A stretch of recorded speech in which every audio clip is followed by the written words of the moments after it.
What's tea, y'all? I know some of you are out there right now having a hard time, having problems in your relationships, having trouble with life. Or maybe you're on social media swiping and swiping, thinking, why can't that be me? Why can't I do that?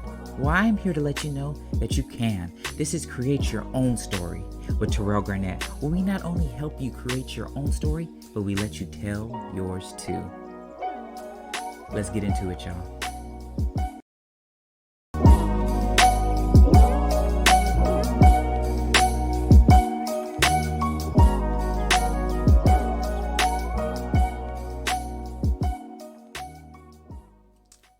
That's good, y'all. So I'm back again with another podcast, as always. I have a special guest now, someone that I've known for years, and I want her to, introduce herself. So here she is. What's up, everybody? My name is Crystal Tamar, recording artist. I know Terrell from my Sophia Fresh days. I'm a Yes. recording artist, voiceover artist from Texas, non Cali. Yeah, that's awesome.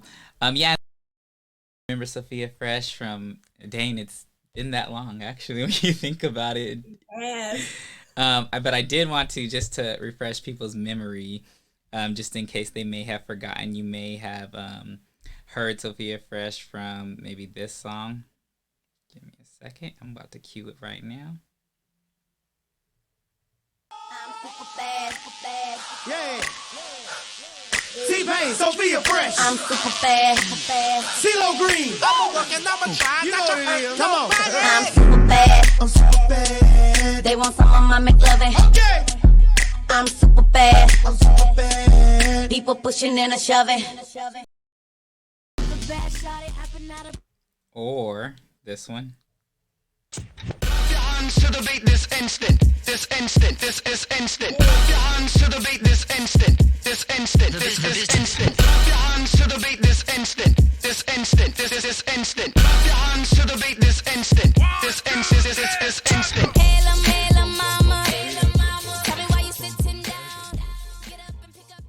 Or Yes. or when this song came out, Rihanna stated that this is one of her favorite songs.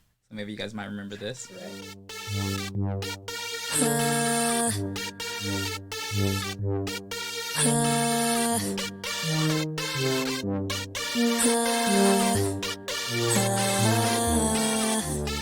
What it is. What it is. What it is. What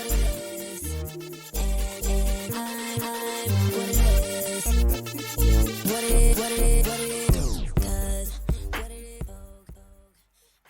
Still goes hard. To this day. So You know?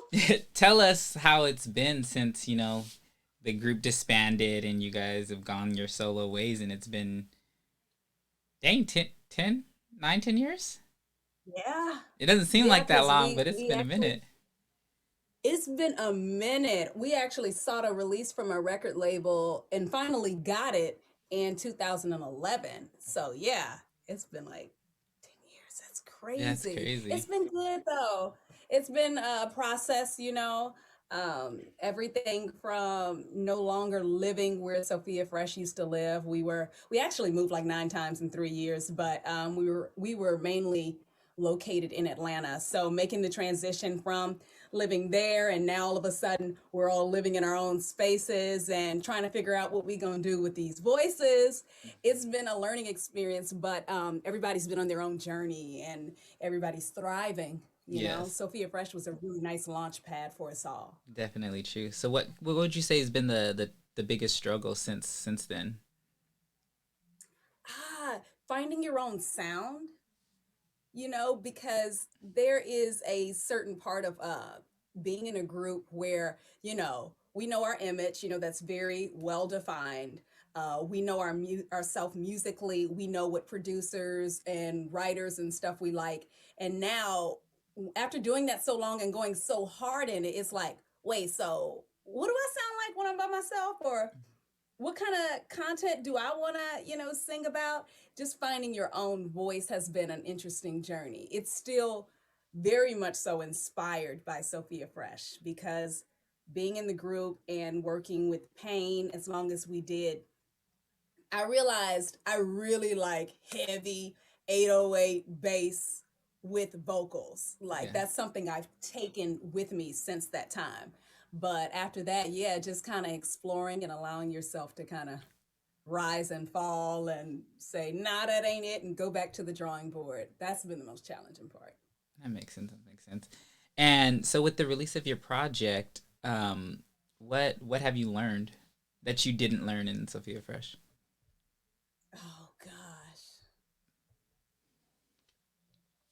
I really get the jitters bad when it comes to recording.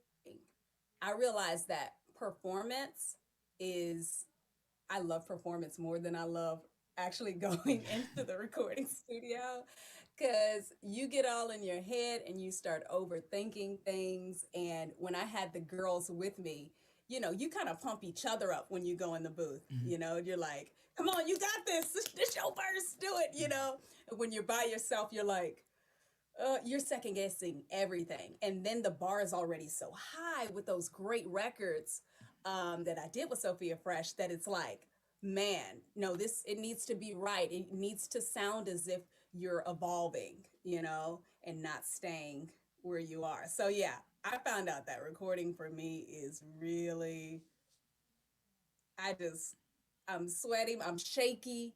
It takes a while for me to warm up to get where I need to be. It's interesting. Yeah. So it's Black Music Month right now, and so Yes. yeah, so which is amazing. What can you say? Like, who are some of your influences that still impact you today? So back in the day, I first started off singing in a girl group with my sisters and my cousin. We had this whole little Jackson 5 thing going on. My dad put us all together in a group when he saw us dancing to music videos on TV. And the main group that we loved was In Vogue. And they were super classy, could sing their behinds off, and their choreography was just so tight.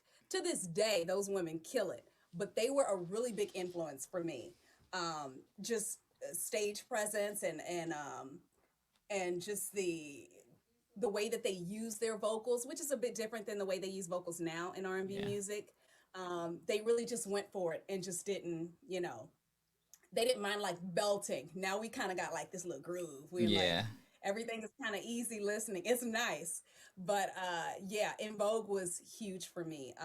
Eventually I started to get into like Yolanda Adams I love and Yolanda. gospel music and just watching that diva use her throat the way she does. And gosh, it's so many. You can name all the girl groups too. Yeah. You got SWB, Escape. You Did can you go watch the down the versus battle? list. Oh my gosh, yes. And they were, did you watch it? Yeah. Yes. Definitely. So I missed it the day of because I had took the COVID shot Yeah. and I was out of commission. But I was able to watch it back on YouTube, and like people were texting me like, "Oh my God, look at this shade and all this other stuff." But I watched it back, and I'm just like, "Oh, they was singing down like They when were ready. yes, it was a performance." A full on, they were ready to go, baby. Hair, makeup, Yes. like they were ready to go. SWB kind of got into their groove a little bit, Yeah, and at the they once end. they were there, you couldn't take them Yeah, back. but when Escape did was it Do You Want Me? And Latasha Scott got up off the stage, I was like, "Oh." Baby, She wanted everybody to know she still got it. you know what I mean? Sophia Fresh's our hairdresser from Atlanta did Tasha's hair for that, and he kept playing that clip of her when she Yes. was in her group. 'Cause that hair was going, she was getting it. She was in her whole zone. So I watched the other day. I don't know if you've had a chance to see it yet. That new show called the Encore on BET with girl groups from Yes, 702, Cherish, Black, Cherry. Danity Kane. Who else is in there? Total. Yes, And total. yeah, like I think that it's going to be interesting. But I did not Yes. realize the Cherish twins was Shady Boots. Like, Oh my gosh! good for TV Like I though. caught the. It is. They gonna love it. They gonna get them a spinoff for Yes, sure because definitely. I didn't even start watching it from the beginning. When I caught, I was like, "Oh, what's this? What a great idea!" And I was like, "Wait a minute! Yeah. They kind of throwing gas on the fire a little bit." Too much, but could you see yourself doing something like that, like getting put into? I mean, because I mean, it's not going to be something that they're doing for forever. It's just for that moment or whatever. Just put out a project. Could you Right. see yourself doing something like that, or would you be completely done with girl groups? I think I've had my girl group era already. I think so I told you my sisters Mhm. started off with that. Then I had maybe like two to three girl groups in like grade school, high school, talent shows. Did it in college and started to move up more to the professional level and working with, professional producers and whatnot. And then came Sophia Fresh, which was just the icing on the cake. I really don't feel like you can get any better than that. Yeah, But it helped me grow in the ways that I needed to, and it also offered a bit of like like I said, just working in general with people when you're creating things from scratch was really great for your confidence. But yeah, I think that era is over for me. I yeah, really do. I I, think that I think I'm getting to the age where I got too many like things that is like no, I have to do this way and I have to do that way, and that's not what girl groups are about. It's about that's true. compromise in order to make it work, and it's not fair to everybody else if you're set in your ways. I'm just honest enough to say, you know what? I am real set in my ways, and especially after finding what my niche is and my voice is.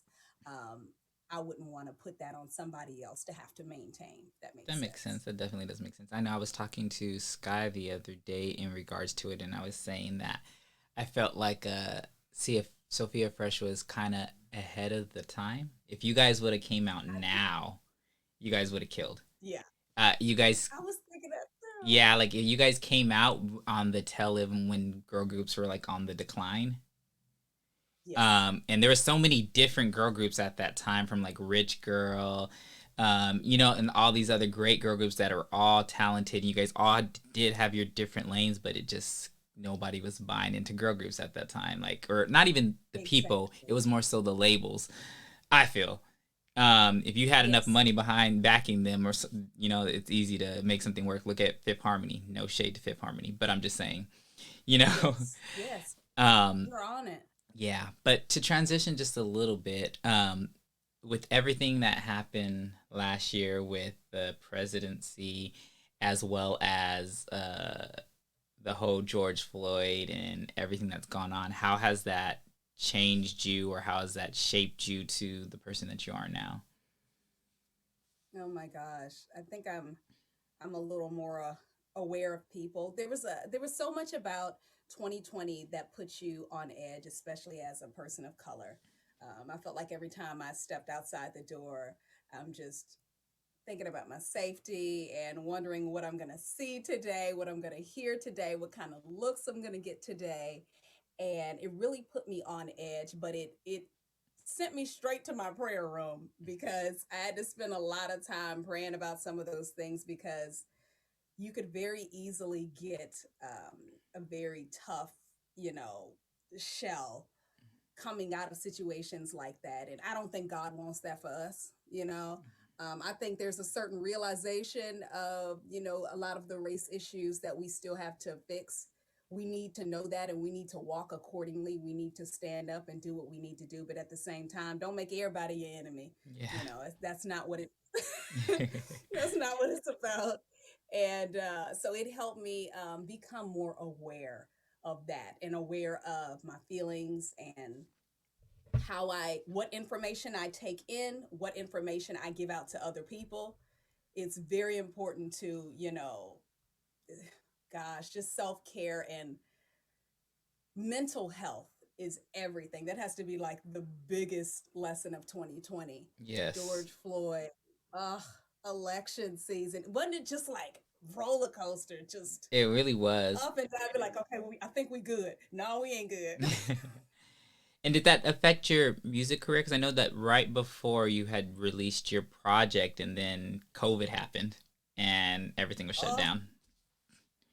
absolutely, it did. We had shows on the calendar, and we were set to release my third single, Serenade, and shoot the video for it, but all that came to a stop. I really do trust God's timing, but you're like, as you're thinking to yourself, okay, I gotta still gotta be creative, still need to pay bills, Yeah.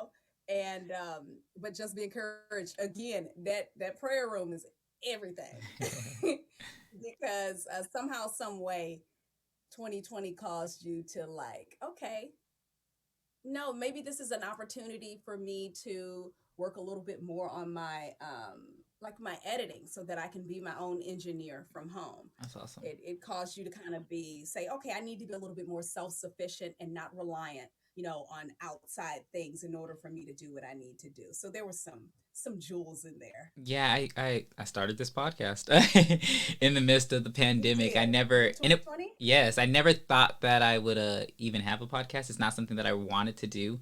At right before the pandemic, I did a podcast with one of my friends. Him and I went on to somebody's podcast and we did a show.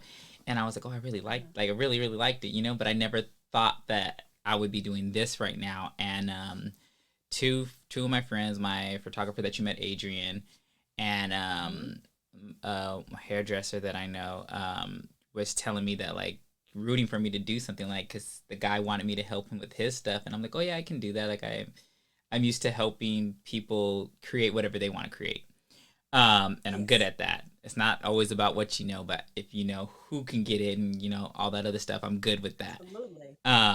And they were like, no, you could definitely do it yourself. And I'm like, no, no. Like, and I'm just thinking of everything that's going into it, and I'm like psyching myself out. So finally, Yeah, I was just like, you know what? I'm gonna try it. And when I tell you, when I finally decided to do it, everything came uh-huh. so easy. Like it was like meant to be. Wow, Like I got a it mic was for meant to be. free. I got like everything. I was just like, oh, like there was no reason not to do it at that point. Right. Um, and Make it then natural. yes, and then the start of this year, I relaunched it, changed the name because I wanted to go a different direction and I wanted to make it more so, create your own story. Just because like, Mhm. my life coach business is now called Create Your Own Story, to be able to find your journey to freedom. Hashtag Michelle Williams, because I stole that from her. Um, but yeah, and it's all about that. And I've been able to have guests on that have like really like opened up and said what they've been through. And I want people to see that, like, just like you're out there living your dreams. There's people like they can do that too, basically. There's nothing in Absolutely. a sense different from you than them, just that you're out there going and getting it. Absolutely. Absolutely. You're actually a natural, Terry. Oh, thank you. You are so good at doing this. So I'm glad that you stepped out on faith, and see, it was Yes, just meant to be. exactly. It was meant to be. So Keep before we going. continue, I do want to play one of your songs. So Let's this one do it. is "Give Me That." Ooh, which one? You got me feeling, you got me feeling, you got me feeling, you got me feeling.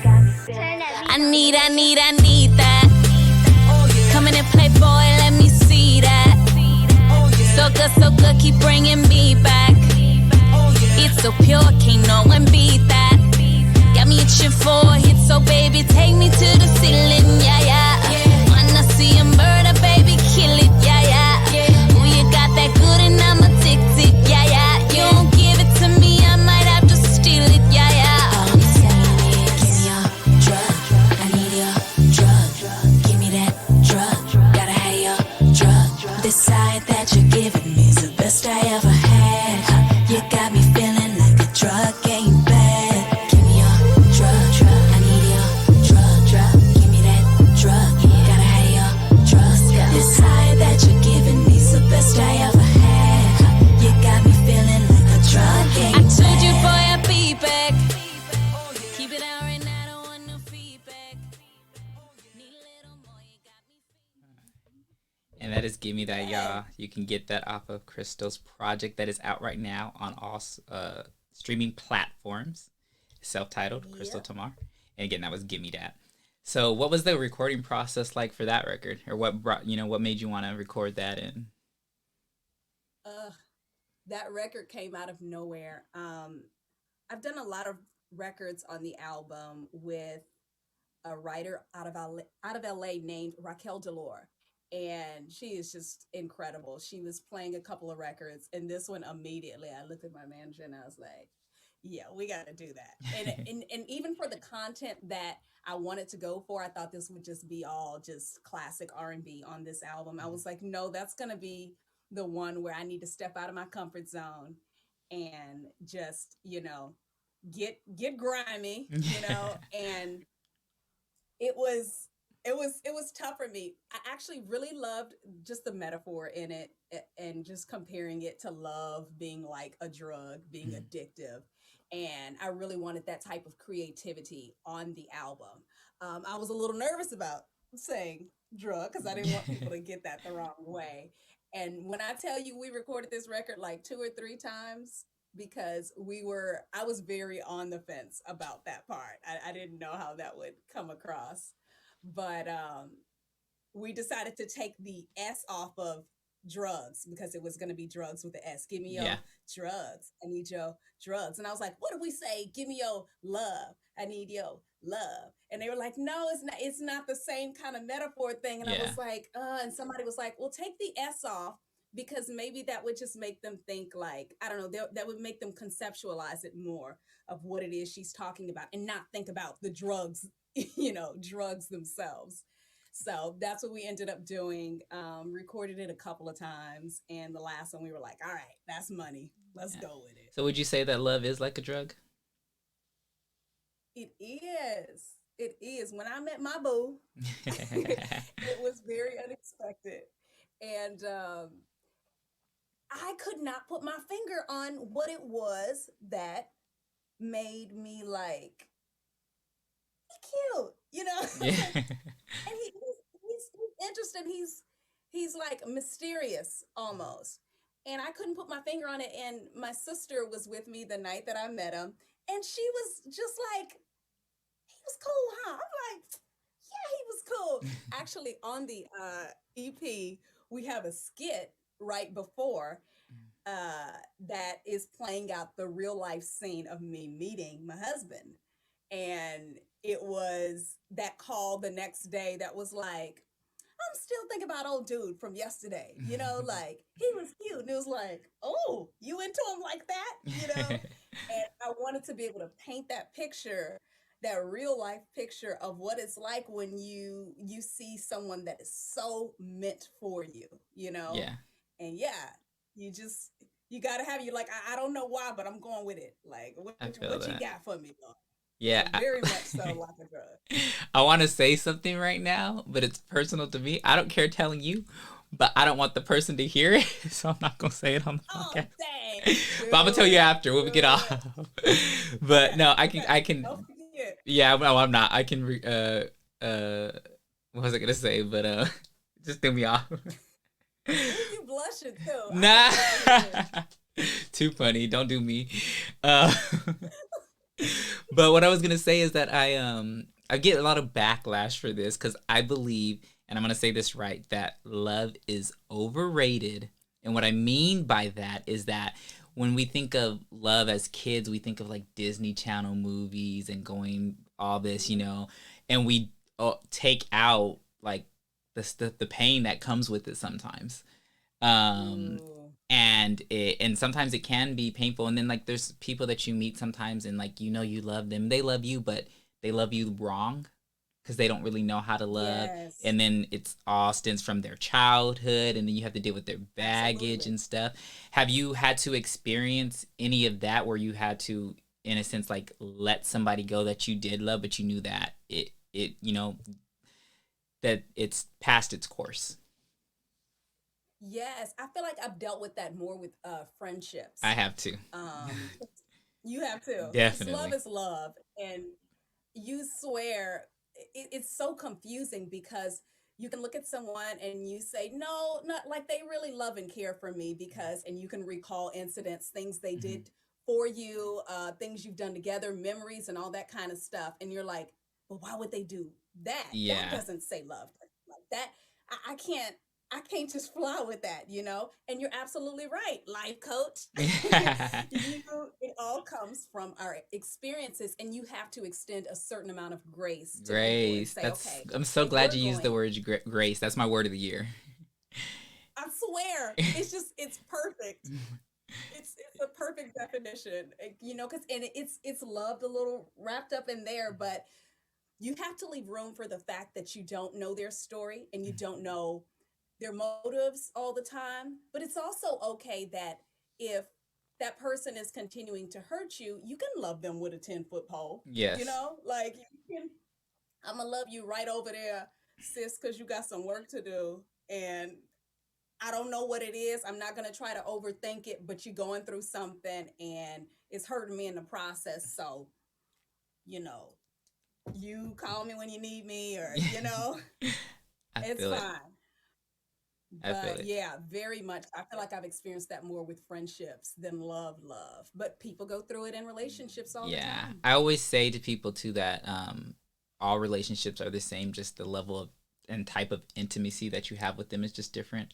Because of course you're not gonna be going messing around with Right. messing. Well, at least I hope you're not messing around with your friends, but Right, you need to right. treat all relationships the same. The same that you put nurture into a relationship, you need to do that with your friendship as well as your family members and so on and so forth. One of your family members. Yes. Yes. And And you I've been, on it. yeah, and sometimes, and it's okay to let go of people, even people that are in your family. I've had to do that myself because Absolutely. and it's not like, and I feel that people think that like oh, that person's so selfish, but at a point, yeah, they may be selfish, but like it may be good for them to be selfish because again, we don't know what they've been through before and everything that they've allowed. So this Right. them being selfish could really just be them putting a wall up. Absolutely. That That is dead on. yes, and that's That where you grace never comes know in. what they're going through. Exactly. And at like 2020 is like perfect example. Like everybody's going through something. I was watching this episode of Married to Medicine the other day, and one of the girls just all like was basically trying to say like we shouldn't be fighting like everything in COVID's happening, and the other girl was like my husband deals with COVID, he's a doctor and everything. I'm just like, she totally missed what she was saying. Like Missed it. like totally missed it. All she was saying is life's too short, we shouldn't be fighting over nothing. And then that turned into a fight. I hate when that Yes. happens. And I find that all It the just kind of, time with people. Like I'm yeah. trying to say something to just kill the thing, and I'm just like, you just missed everything I was trying to say. And now we're It's fighting. such a shame because then you don't want to say it again. It needs to be said again, but you don't want to say it again because they're clearly in another state of mind at the Yeah. moment, and it's really unfortunate. Some progress could have happened. Yes, exactly. So I'm gonna play another song. One of my Ooh, favorites. what you got? This What one you got? is "You Gonna Love Me." Ooh, my favorite.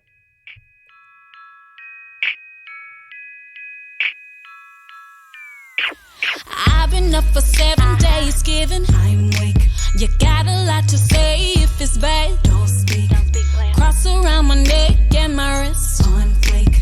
I got a lot of things, but don't brag. Not me. No, no, no. Baby, I got something for you.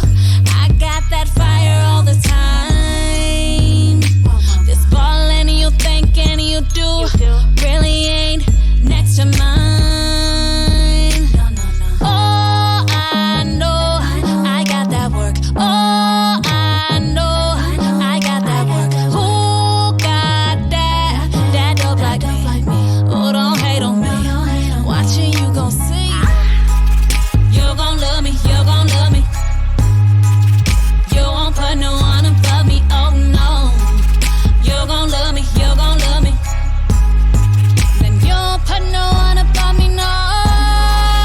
They gon' love me. They gon' love me. They won't put no one above me. Oh no. You're gon' love me. You're gon' love me.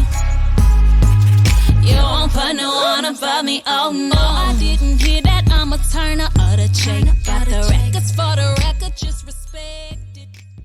I've been gone for a second, but That one feels so good.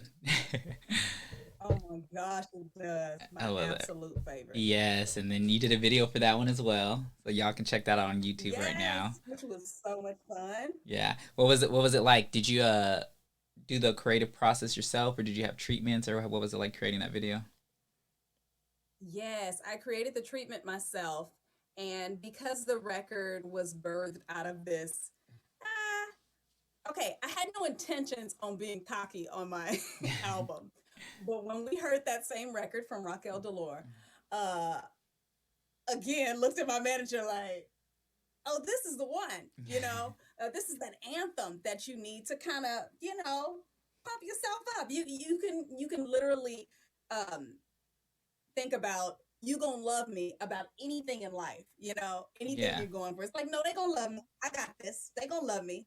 And that's what was going through my head. So to answer your question, yes, I did do a video treatment and around that whole idea of just, all right, this the time to pump yourself up, even geek yourself up, Crystal. Give yourself permission to be confident and just stand up and say, yeah, they gonna love you when you put this album out. They gonna love you.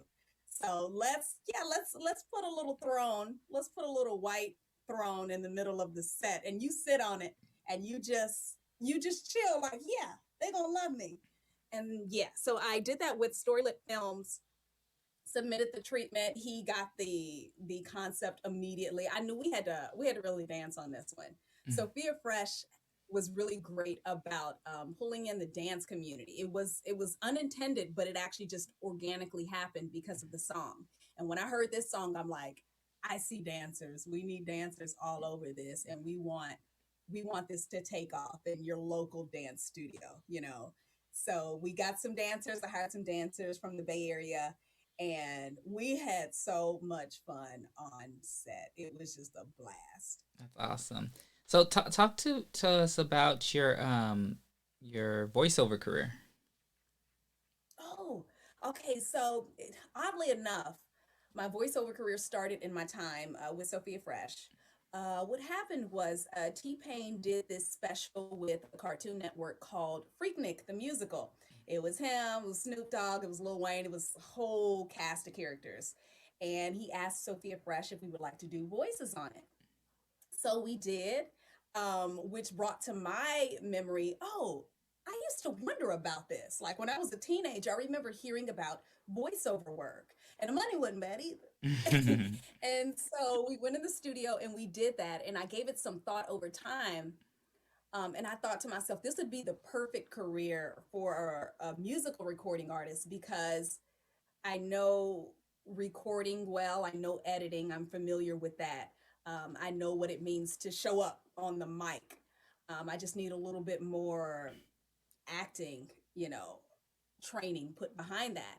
So I made a demo and I sent it to a friend of mine who is a voiceover talent as well, and asked what he thought, if he thought it's something that I could do. And he was like, "Boo, go for it." He was like, absolutely. That started in, was that 2011 too? Yeah, 2011.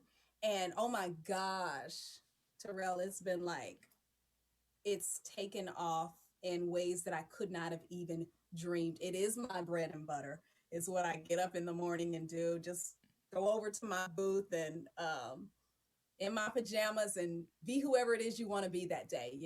The jobs just really fill up my inbox. It's great. Oh, that's awesome. That's cool. Um, Sorry, my lip is bleeding. I'm like, what the heck's going on here? Oh, what happened? I don't know, but we good. We good.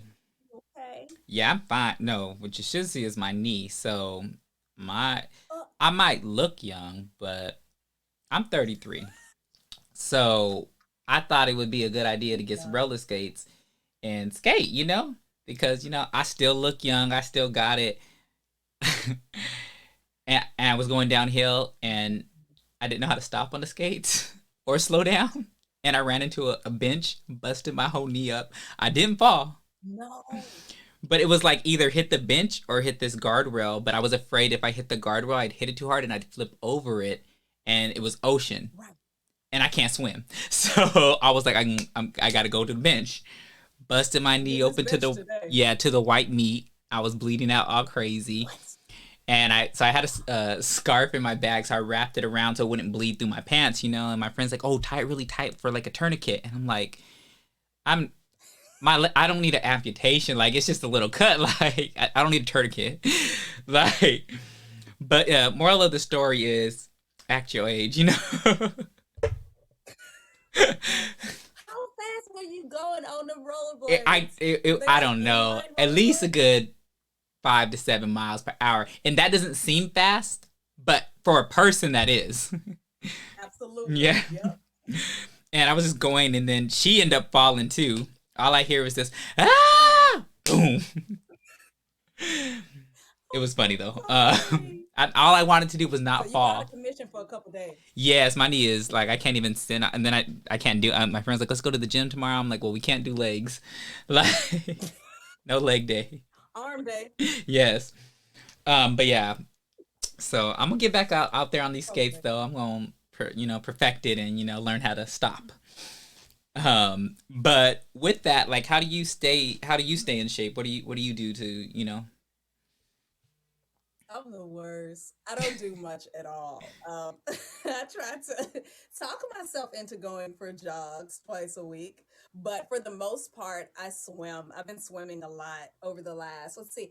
I recently bought a home with a pool, Oh, that's cool. and so when these California summers hit, you be ready to jump in the water. And so, just been doing a lot of swimming, or when it comes vacation time you're just snorkeling and things of that nature. Not much at all. My go to used to be just to dance, just to take crazy dance classes Mhm. over and over. It keeps me going creatively, and you're not thinking about you're not thinking about exercising when you dance. It's That's just true. working all kinds of muscles.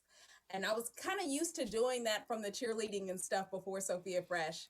And I'm like, that's my go to. So when I don't want to think about exercising, Just just dance. take a dance class. And Yeah. how'd you get into cheerleading? How did that happen? I've always been that grade school cheerleader, did that all throughout the years. And then when it came to professional, it's so weird. My boyfriend, husband now, uh actually called me the night before the Houston Texans cheerleading tryouts. And he was like, I just saw something in the paper. It was like they're having auditions tomorrow for Texans. And I was like, and like you can't just jump into that. Women study those NFL teams Yeah. for months, years sometimes. They go through this whole process of creating a outfit of a very custom outfit, and that has all these sparkly things and everything. I wasn't ready to do that the day before. I said, let me pray on it. I thought about doing the Laker girls. I thought I would move to LA sometime after that. So I was like, I was going to do that anyways. Let me pray about this and see what happened. Open up the Bible. I got to the verse that said, the fastest runner don't always win the race. And I was like, what that mean? What does that mean? So I'm not going to make it. I just started putting together a little outfit, got my behind up in the morning, Terry, and put together something and just drove my behind down to the stadium where there was 1,500 women Wow. all ready to try out. I was so in over my head, but God was with me and went through very gruesome rounds of auditions for the Houston Texans and made it. Thank God. Was there for 3 years. It was one of the best experiences of my entire life. That's awesome.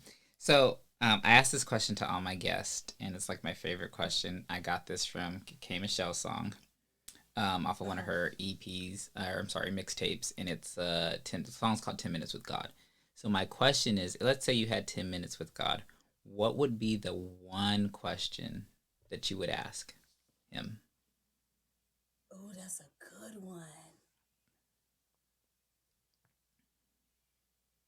Don't worry, everybody has a hard I time with think this. I would.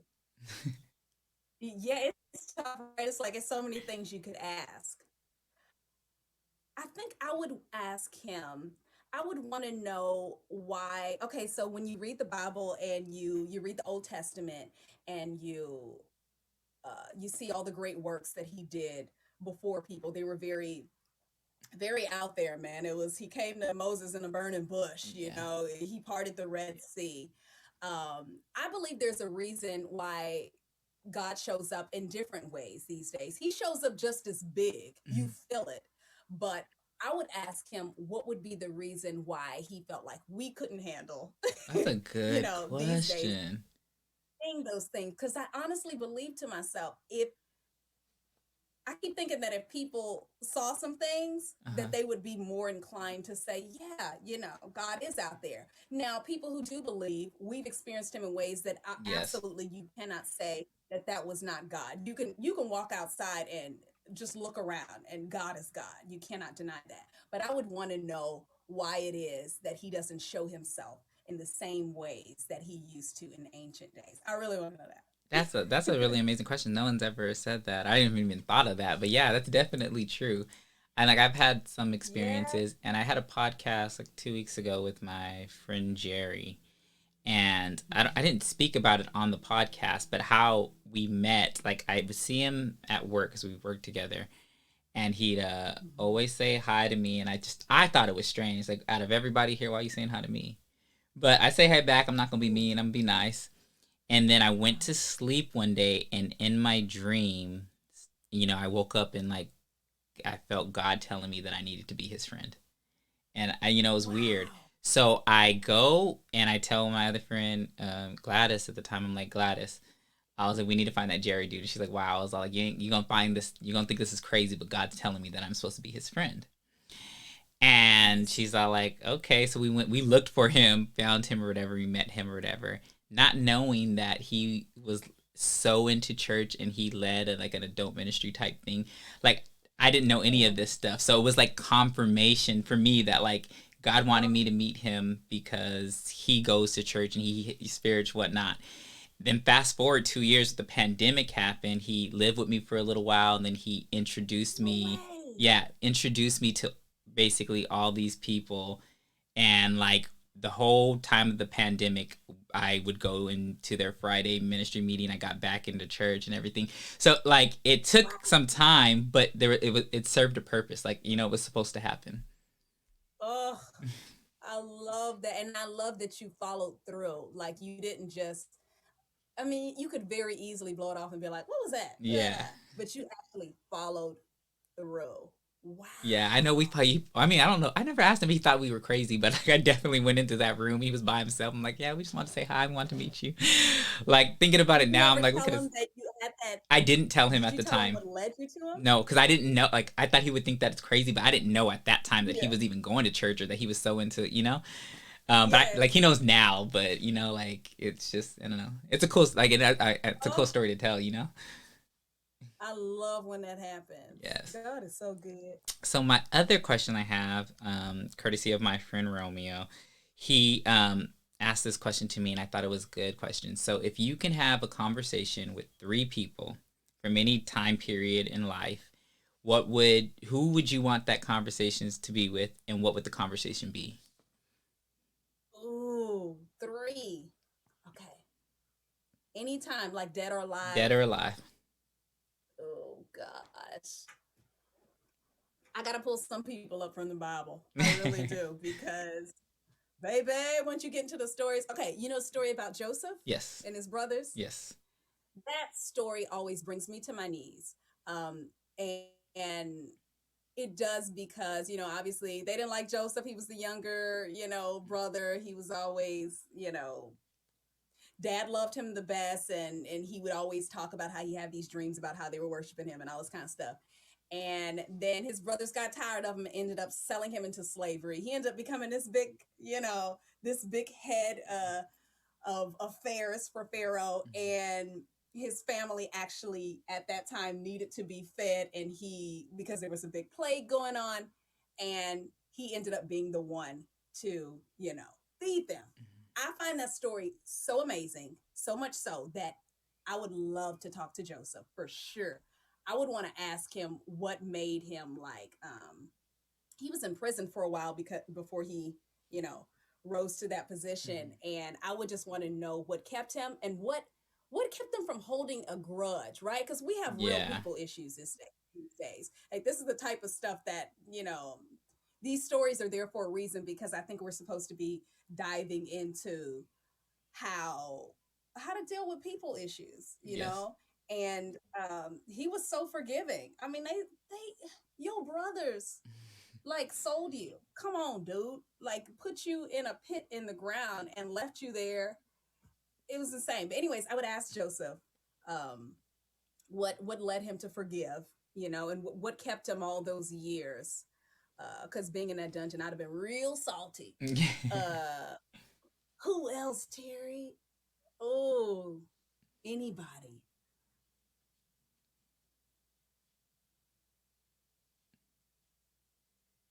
Okay, this is weird. I've always had this fascination with JFK.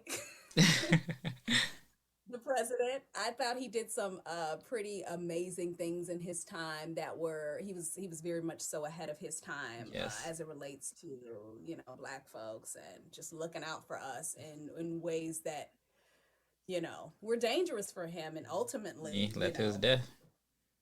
right. I would love to get inside of his head. I don't know exactly what I would ask him, but his courage really inspires me. So I would love to sit and have a conversation with him. Who else? I feel like we need some girl love in there somewhere.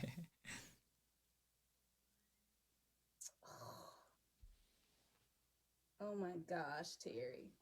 Look, I want to say like, who? What did other people say when they answered the question? No.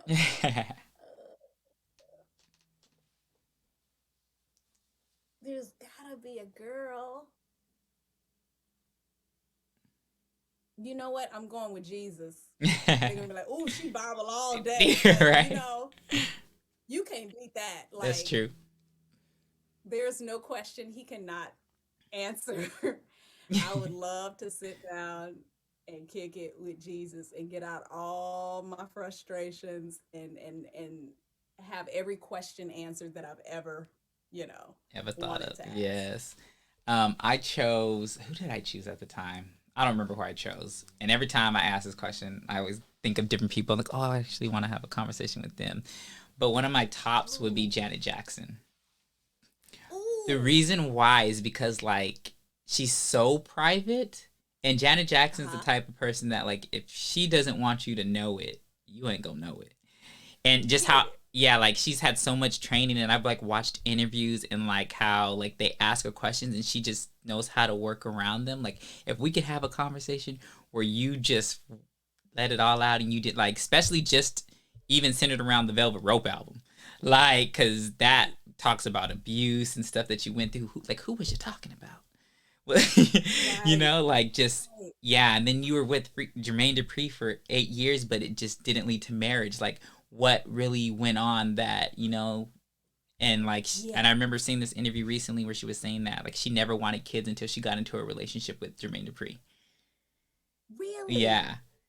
And now she has a That's child, like, powerful. and then just go through this other divorce, like, like I would want to pick her brain, and then like to grow up with Michael and your father, and then the accusations that he's done all this stuff, like you've been through some stuff, and I know like she's written a book, Mm. but like you didn't even scratch the surface. Right? You didn't so you read the book? I didn't, but I know she didn't scratch the surface. You know she didn't address certain things in it, huh? Yes. Good one. Yeah, but I don't know who else, but I know that I would definitely want to have the conversation with her. And then someone else asked me, it might have been my friend again too, like if we were back in like the 50s or whatever, and there was the Martin Luther King and Malcolm X, what side would I be on? Uh-huh. And Ooh. I'm like, well, I'm a lover at nature, so I've got to go, with Martin Luther King, side of the things. And I think that there's a big misconception about Martin Luther King. Like, he was actually hated more than Malcolm X just because he was Yes. like the voice of thing. And then people think that he was all about peace, but that's not necessarily all true. Like, he wanted you to have peace, but if that wasn't going to be it, then you needed to, give them the business in a sense. My husband always says we have a saying in our family, and it's violence is never an option, but when it is, it's the only option. So it's Exactly. like when it's all said and done, like if there's nothing else you can do but defend yourself, you got to defend yourself. Right. Exactly. Exactly. So I would definitely be on Martin Luther King's side of the thing, but I don't know if I like. I mean, we have some of the same problems that they were having back then, and I think that like that Mhm. takes so much courage Ugh, to really go out there and be the face of, all black people, or the face of, just equality. And I'm like, I don't yes. know if I had that in me to In you. actually. You said I do. Me too. Yeah. Yeah, you absolutely have it in you, by the way. You really do.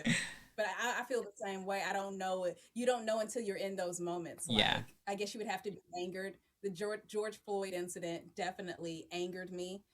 It also made me sad, and just kind of almost, you just kind of like curl up in a ball many of those days. So it's like, which one would I do, Yeah. in those moments? Yeah, and I've had like experiences, and I remember I was at a grocery store, and the manager was like belittling the associate like in front of me, and it angered me, and I'm like, and I didn't do anything. I left, and after I left, I'm like, why didn't I say something? Like if I would have spoke Oh, up for him, like it would have.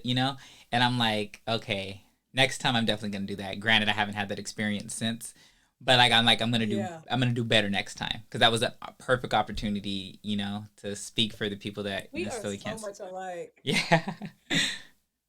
It's so many. I can't tell you how many times a week I come home and I'm like, I should have said this. I Yeah. should have did this. And maybe it was just that moment was for you to be aware of things like that. And then next time, when it's really meant for you to say something, Yes. nobody's stopping you. Yeah. So I can't wait for that. So before I end the podcast, I do have a question that's super super random. What do you think about horoscopes and everything? Do you find those things to be true, or do you think it? Because I'm a believer in God first, but then I see these horoscopes and I read stuff, and I'm like, well, that's actually kind of accurate too. And if God made me, I couldn't even made this too. Like he obviously did, So I'm just Right. like, Yes. No, that's a good question, actually. I was thinking about that the other day because I have quite a few people on my like Facebook timeline who are devout Christians, and you'll see some horoscopes, go down. It does seem uncanny sometimes that when people talk about signs and mm, whatnot, that some things really align. mm, Um, I always I stay away from horoscopes because biblically it just yes, tells me, hey, just don't get wrapped up in this. What I find interesting though is it doesn't address it as like, real, fake, whatever. It just says stay away from this, stay away from psychics, stay away from mediums, don't get wrapped up in this. I think it God knows that we can start putting our trust in something else yes, more than him, and he's a jealous God. He don't play that, yeah, he don't play that because it's true too, not just ego. It's like, no man, look, I made you, let me tell you what the deal is and keep you from going around in circles. So I tend to stay away from it for that reason alone, where it's just like, oh, okay, that kind of sound like me. Yeah, but you know who know me better than anybody else? yeah, My creator. So I try to stay away from it for that reason. And we're always, you can't help but to ask yourself, like, okay, if they know everything in these horoscopes, why aren't we basing everything we live exactly. on this? Why aren't we, going to this for absolutely everything? And there's something wrong with that. So yeah, for that reason I try to stay away No, from I know, I this. feel it. Be I okay with not knowing. Yeah, I think that it's cool to see characteristics, but leave it at that. I'm not gonna make no Right. And life it's something to be decision. said about that, right? What was that? It's something to be said about that, right? That a lot of people have similar characteristics. I think Yes, that's a real thing. yes, and I think that like I was I was on TikTok, and I wish if I can find the video again, I'll send it to you, because it was basically this girl basically proving that like not to like put all your hopes into horoscopes, but God is real. And Uh-huh. and she was like basically denouncing, not necessarily denouncing horoscopes and stuff like in that matter, but she was basically saying that like if God created me, then obviously, and he created this world, that means he created the stars, which means that when he created us, he probably aligned it somewhere like this. And people that don't Yes. think God's real because why, the Big Bang Theory and everything, and it's like, well, he created all this stuff, so obviously he wanted to. And the difference now is that like once, like we're not the first people on this earth, Right. so they've been wiped out before, tried again, And you know what I'm saying. So like now Yep. she was basically saying, so why wouldn't he want to participate in something that he created?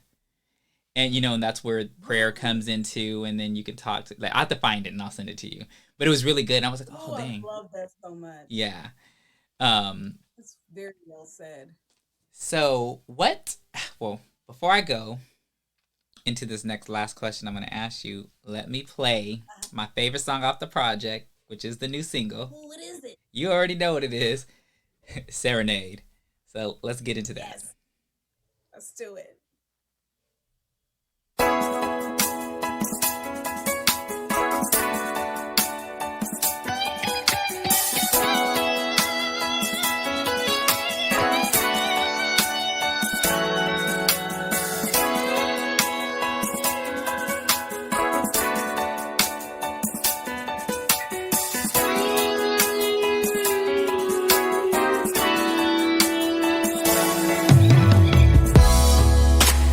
Baby, look deep into my eyes.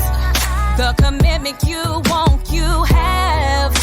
I'm ready, willing, and able to lay all the cards on the table. And everything you want is what I want to give to you. Tonight, lay your hands on my chest and feel my heart beat for you. I will serenade you just like a lover's supposed to. Let me take my time to show you that I want you. I will serenade you just like a lover's supposed to. Let me take my time to show you that I want you. So I really do got to play the end though, because it's like my favorite part of the song. Really? Yes. I love you. Baby, I love you. I love you. Baby, I love you. I love you. Baby, I love you. I love you. Yeah, yeah. You just like a lover's supposed to. Like a lover. Take my time. Show you that I want you. I'm a serenade, baby, like a lover's supposed to. Take my time, baby, you know show you that I want you. Baby, you know I want you. Yeah.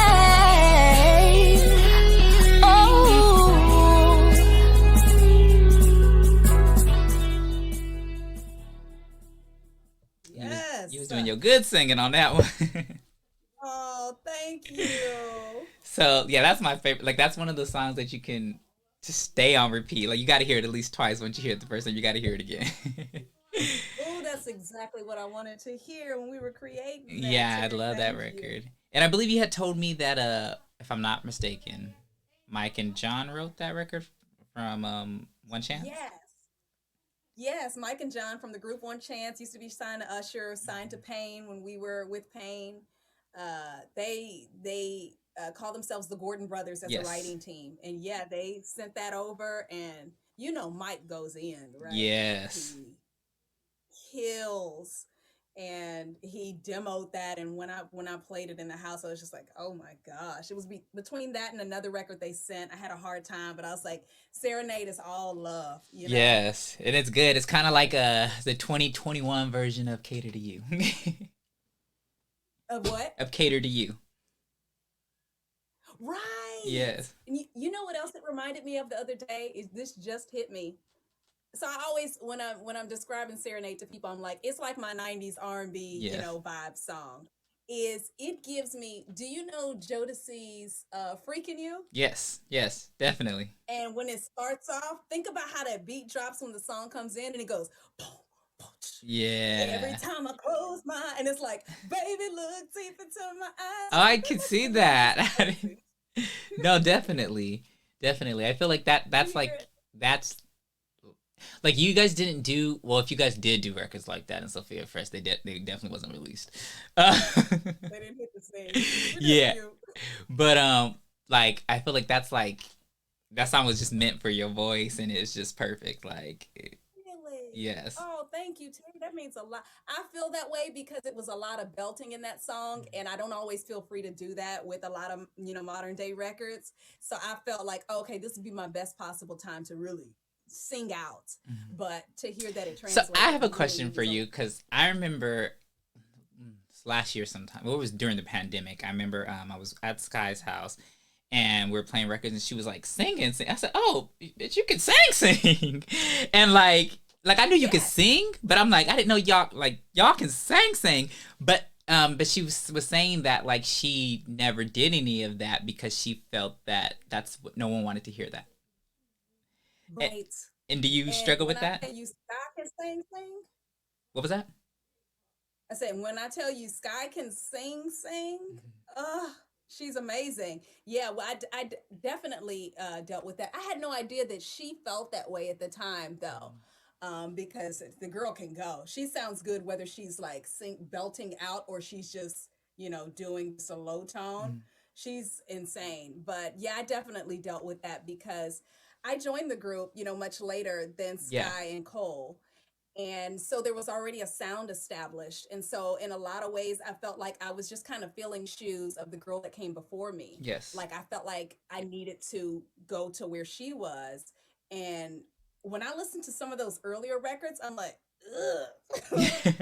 I was so lost. I could tell I was shrinking. I could hear that Uh-huh. on the record. I could hear that I was like, I think there was like a song in the club we did on the Disney soundtrack.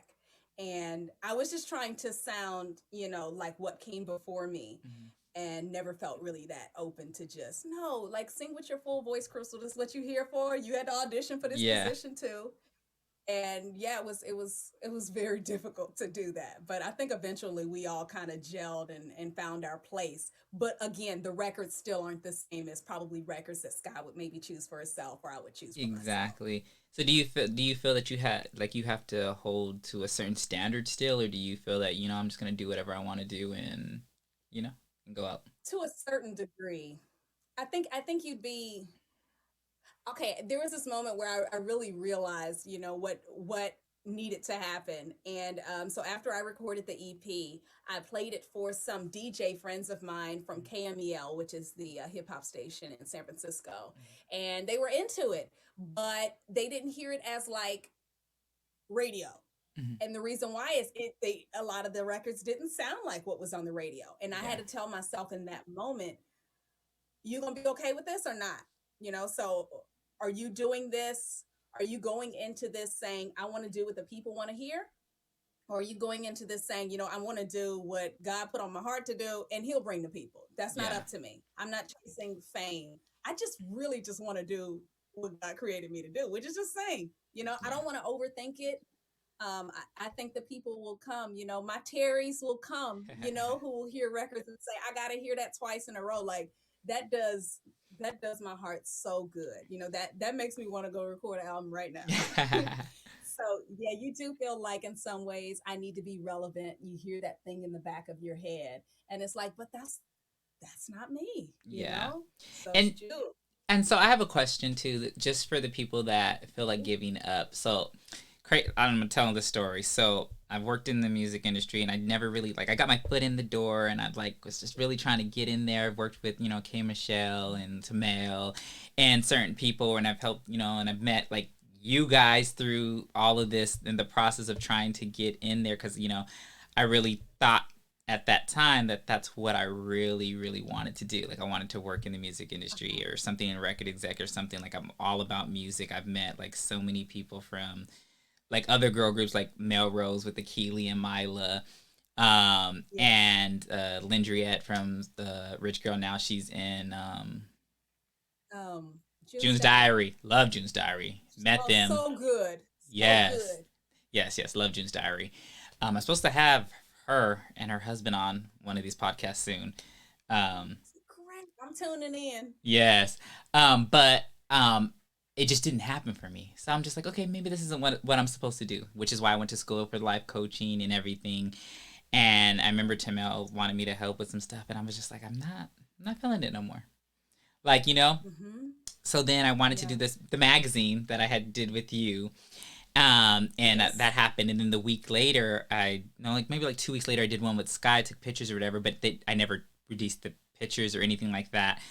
And Mhm. then she wanted me basically to like help her with, career stuff or whatever. And I'm just like, dang, like, okay, like, oh yeah, you could be my creative director, help me with stuff. And I'm just like, okay, God, like, like I'm trying to give up, but you're telling me that like maybe I'm not supposed to give up, like maybe I'm supposed to just transition Yes. differently into the realm of this. So Yes. with you with the whole disbanding of Sophia Fresh and it not going out, did you know that you weren't giving up, or did you feel that like I'm gonna just do something else? I I knew that there were no other options. I just didn't know if I had the there was no other option but to sing. But I didn't know if I was up for the grind, to be honest. Not the actual work, the recording of the songs and, shopping records and all that kind of stuff, but the wear and tear that the industry, puts It's a on you, lot. because there is a lot of ugh, mixed messages, and it's it's taxing on you. I mean, I bet if you've been having conversations with Sky, she can tell you too, because she was signed to another label before we signed to Atlantic. Mhm. And it's a lot. It's a whole lot. And you only get about 5% of the time you get to do what you like to do. Yeah. When we would be, touring and whatnot, when we hit that stage, it was always very apparent, like, oh yeah, I'm made to do this. I'm not going nowhere. And then you get off that stage and you start to deal with the paperwork, and you deal with, some of the other, unsavory things, dealing with labels, and you're like, God, I'm not made for this. So it's really weird. This is a corny story, but when I was a kid, right, I wanted to play softball. Everybody was playing softball this summer. My sister, my cousin, everyone, right? I went to play softball. I tried out for the team. They knew I kind of sucked, but my sister was awesome, so they took me in. And I sucked horribly too, like horribly. And I was the most practiced person I know. Like, I would throw the ball on the top of the roof of my parents' house, knocked all the shingles off. That's how much I would rehearse, and practice over and over. Still never hit a ball. Eventually just sat on the bench the whole time. And it's a funny story that I always bring up with my parents. I'm like, why did you guys like keep on, pushing me even though I suck? Why was nobody just like, all right, you might want to sit this one out? And they were like, well, look at you, now. At that time, that was when I was on the Houston Texans, and it was like, I guess you were just supposed to be like on right there on the sidelines cheering the Sharon. team, and maybe not. And that was just, they didn't mean that like verbatim, but I think we do have these loves, and sometimes it's going to be related to what we think we want, Yeah. right? It's going to be closely related. I think about voiceover work and how I at one point in time wanted to do that, and it came full circle Yeah. once I got into music and was like, wow, it's related. I think those desires are always going to be related. And like the Bible says, God knows the desires of our hearts, so it's up to him to figure out how to make those things connect. I believe you have such a love for music that you will absolutely be involved in it. And you know what? I It's actually funny that you say that, like, because it's just resonating with me right now that, like, so I wanted to have a talk show. Like, I always wanted to that. I remember I made this video. I need to take it down. I keep saying I need to take it down before people see it because it's really bad. Before I get canceled, because, we in cancel culture right now. But, ain't we? but anyways, I was saying that I wanted to have a show and everything. And then, like, this was around the time I met all of you guys and all this stuff happened. And like now, fast forward to today, like it is related. I have you on this show right now. We're playing your Yes. songs. So I'm still in a sense helping the music industry and the artists, which I want to do, as well as having a show. Yes. Yeah. So It's so related. yeah. And you get to do it on your own terms. Yes. Gold. And it's funny because it's funny because like I've gotten no's from certain not the artists per se, because you send it to the email and then their managers are answer for Yes. them. So when Samo said yes, because I did one with him a couple weeks ago, and it's funny because I spoke that into existence, and I was like on one of the early podcasts in January, I was like, yeah, my dream artist to have on there is Samo. And then when I finally sent it out, and his manager was like, yeah, he said he wants to do it, and I'm like, what, really? And so we did it, and I'm like in shocked and awe because like I spoke this into existence not even 3 months prior, like earlier to this. So I'm like, okay, Brandy's next. I'm doing Brandy. Yes. So Yes. and then Tony Dixon already agreed to do it. So I'm probably going to be doing him next month sometime. Oh my gosh, I'm tuning in. Yeah, so I know it's good, like, so I'm just like all these things are coming, but like I'm having to learn, and I don't know if you've experienced this with the successes that you have had to enjoy them in the moment, because I feel like it's hard Yes. sometimes. Yeah, because you're always trying to go somewhere where you're not. We're Yeah. always trying to go somewhere we're not currently in. And we always look back and go, man, remember that time Yeah. I did this? Or you gotta like go through old like photos and it tells a story for you, like, wow, I didn't even realize what was happening here. Yeah. So it's so true. You're doing it though. You're Thank absolutely you. doing it. So I asked, what's next for Crystal Tamar? And it's Tamar, not Tamar, people. Just because they're gonna say it wrong. Shout out to Tamar though, but Yeah, shout out to K-Motto. What's next? So COVID kind of set us back a little bit so far as releasing singles and working the album. My next objective is performances to pick up where I left off from last year. Have some music festival shows on my calendar, and I'm really looking forward to performing. Like I was telling you, that's one of my favorite parts is assembling a stage and a show and a whole, you know, transitions and live bands and background singers and like that stuff kind of infuses me. I think it would complete the process of Crystal Tamar becoming who she is because I'll learn so much about myself, in the process. And so much more about the business, about wow, I did it. No, I put the video together myself, I did yeah. the treatment. Okay, now I did a show, so that's what's next on my list is performing and working the album, working the singles, and just better crafting my performance element of Crystal Tamar, and then we'll see what happens after that. That's perfect. And have you thought? Cause I gave this idea to Samo too, and he just did one recently, but a live show for. I mean, because yeah, we're about to exit out of the pandemic. However, there's still going to be people that can't go to concerts or don't want to or afraid to or whatever. Have you thought of doing a show where people can, get tickets to or stream it or something? And I believe you Absolutely. did one not too long ago on Facebook, right? Yes, Yeah, which I was was a really good bummed I missed test it. run. I was a little upset Oh, about that's that. okay. I'll send you the playback on it. Oh, cool. Yeah, I was like, dang, I don't. I just know I wasn't home. That's the only reason why I didn't see it. And I seen, I was like, damn. And I'm like, because I looked at the time and dumb me was thinking Eastern or Pacific Standard Time, not Eastern Standard Time. So it threw me off. I do that all Yeah. the time. No, you're totally fine. I'll send you the link to it. There was two during COVID. There was one I just did on my own because I wanted to try to get a feel for what Yeah. it's like doing a stay-at-home concert. I did just one song, and then I did one with the Houston Chronicle that was like multiple songs, like 3 or 4 songs. And yeah, like I love that stuff. First off, I'm an introvert. I really, if I can stay at home in my pajamas, or with pajamas from the waist down and suede from the waist up, I'm not against that. And some artists are getting super creative by going in studios and still doing a stay at home concert, Yeah. but in a isolated space where you could actually send out a link. And I think if that works for people, if that's where we're headed, if that's where we are, let's do it. That's It'll be awesome. That's great. awesome.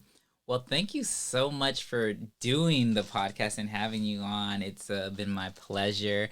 I'm excited for people to hear this and to really, listen to your music more and just, I'm an impatient person. Maybe that's going off of what do you call it? Horoscopes and stuff. Maybe that's the Aries in me. But I'm already ready for the next project. Like, Oh, I love it. You pumped me up to do this one. Oh, I'm glad. I'm glad. No, it was a I mean, long just time like those coming. people were telling you do the podcast, Yes. you were like, "Come on, what we doing with this album?" I'm like, "You right." Yes. So I'm really just excited. And is there any? And I asked this: are there any records that you had already recorded that didn't make the project that you're like, man, maybe I should have put that on there? Yes. What was this record called? And then any thoughts of Gosh, I kind of. re-releasing? Because everything happened with the pandemic. Is there any thoughts of just re-releasing the project, maybe even adding a song or a cover or something of the such? That's actually a really, really good idea. I thought about re-releasing it in a live form. Oh, that's cool. So like, performing it live and then releasing it that way. That might be a really good idea to do. And yeah, there was one record in particular where I was trying to get my writing chops up on this record, and it was actually a Bangladesh record. Ooh. So the beat was like, boom, boom, boom, boom. And I was like, "Give me that song!" And his manager was like, "I knew you were gonna pick that one because you just like those heavy beats." And man, I tried recording that record so many times, but it had a kind of weird hook about it that was hard to write over. I brought some other writers in to do it, and we just couldn't get the right kind of hook for it. I think that record is worth revisiting Okay. and just saying, okay, let's try this again, because it was another kind of like "You Gonna Love Me," banger. Okay. Trophy Girl, that's what it was called. It's called Oh. Trophy Girl. And it was just so much fun. I have to send it to you because I think we had so many conversations about Sophia Fresh records that we never Yes, there were released. so many. You would have heard it. Like it's funny though, cause like when I played the intro and I'm like, okay, I really want to play this record. I was like, but ain't nobody got this record. Ain't nobody heard this record. Like I can't. Like I'm trying to remind them who you are. Like I was like, no one's heard this record, but this was a good one. Like all of your best music was never released. Uh, It's like that was good stuff, wasn't it? yes, like really good. And it's sad that they did you guys such a disservice. I feel the same way about Rich Girl, and even Melrose. What happened with them, but I'll tell you that off the podcast. I'm not trying to put their business out on there. But yeah, I just want to again thank you so much for coming on the podcast. Let the people know where they can get you and what they can find out now. I know the video has just came out for Serenade, and give them the deeds. Absolutely. So you can find me at crystaltamar.com. That's Crystal spelled traditionally, TAMAR.com. And from there, you can find all my socials, which is It's Clear as Crystal on Instagram, Crystal Tamar on Twitter and Facebook. We just released the third single, Serenade, that you all just heard. And next week, we're actually releasing the video on Thursday. We're doing a behind the scenes video release on Monday.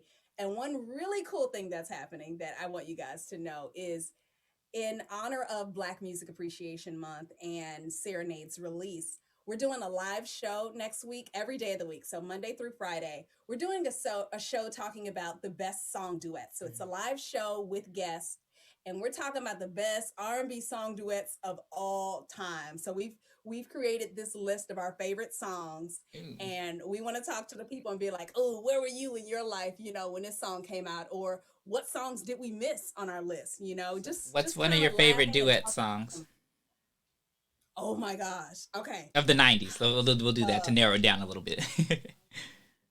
yes, I want to hear yours too because I bet you're R&B head too. I Yes. really want to hear yours. Deborah Cox and RL. We I was can gonna say hang. that. That was my first one I was gonna say. Really? Yes, that was the first one I was gonna say. Like, what's better than that? I'm trying Yeah. to think of I have some other good ones, but like, what's better than that? You got Eric Benet and Tamia. That's Yes. awesome. Oh, I'm drawing we a had blank some now. unsung heroes who didn't make the list, like Brandy and Wanye, Yeah. Broken Hearted. That was epic. Mariah Carey and was it Joe? Yes, they did a record together. Yes. They did Make It Last Forever. Yeah. Yes.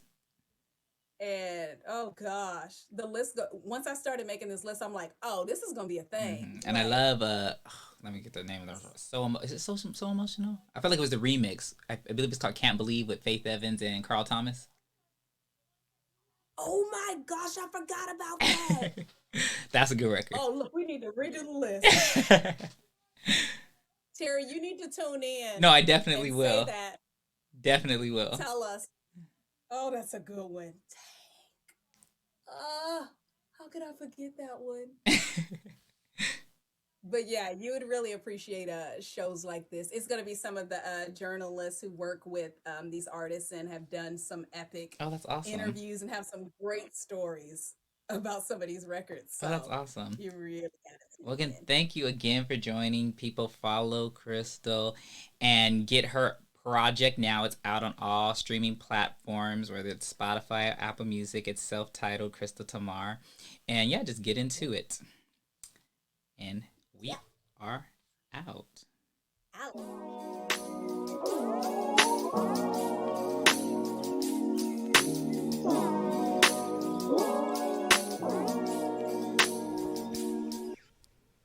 And that's all we have for you today. I hope you enjoyed yourself on this episode of Create Your Own Story with Terrell Garnett. We'll catch you next time.